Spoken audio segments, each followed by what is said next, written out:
Welcome friends.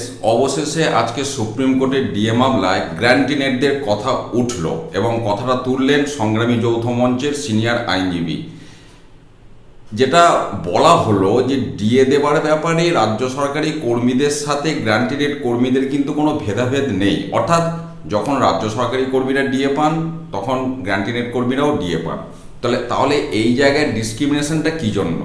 রাজ্য সরকার যে status report জমা দিয়েছে সেখানে গ্র্যান্টিনেটদের বাদ দিয়েছে, ইন্দু মালহোত্রা কমিটি যে তাদের বক্তব্য রেখেছে সেখানেও গ্র্যান্টিনেটদের দেখা যাচ্ছে না। তাহলে এই দ্বিচারিতা কী জন্য?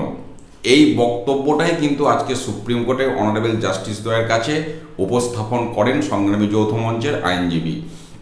অর্থাৎ গ্র্যান্টিনেটদের বিষয়টা উঠল আলোচনায়, এবং গতকালকেই আমরা শুনেছিলাম যে ইন্দু মালহোত্রা কমিটির সাথে যারা এই মামলার সাথে যুক্ত বিভিন্ন সংগঠন তাদের রিপ্রেজেন্টেটিভ বসবে, যা অ্যানোমালিজ হয়েছে, যেগুলো তাদের মনোপুত হয়নি সিদ্ধান্ত, সেগুলো আলোচনা করার জন্য বসবে।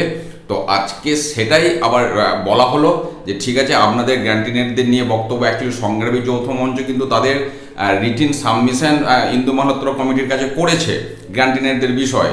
তো সেই ব্যাপারে ইন্দু মালহোত্রা কমিটি একটা ডিসিশন নিক যে গ্র্যান্টিনেটদের বিষয়ে তাদের অবস্থানটা কি, এটাই সংগ্রামী যৌথ মঞ্চ চাইছে। তো ঠিক আছে, আগামী যেদিন এই বৈঠক হবে সেটা কমিটি নির্ধারণ করবে কবে কোথায় বৈঠক হবে। তো সংগ্রামী যৌথ মঞ্চের পক্ষ থেকে কিন্তু দুজন রিপ্রেজেন্টেটিভ থাকবে, দুজন প্রতিনিধি থাকবে এই কমিটির সাথে আলোচনার জন্য।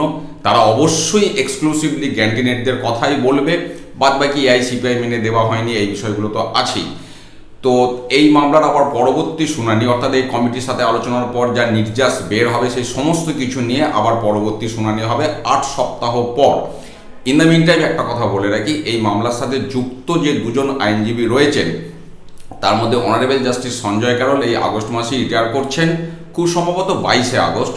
অর্থাৎ 8 সপ্তাহ পর যখন আবার পরবর্তী শুনানি হবে তখন এই বর্তমান আইনজীবীদের বর্তমান অনারেবল জাস্টিসদের একজনকে আমরা পাচ্ছি না, কিন্তু অনারেবল জাস্টিস প্রশান্ত কুমার মিশ্রা যিনি অন্যতম আরেকজন রয়েছেন তিনি থাকছেন।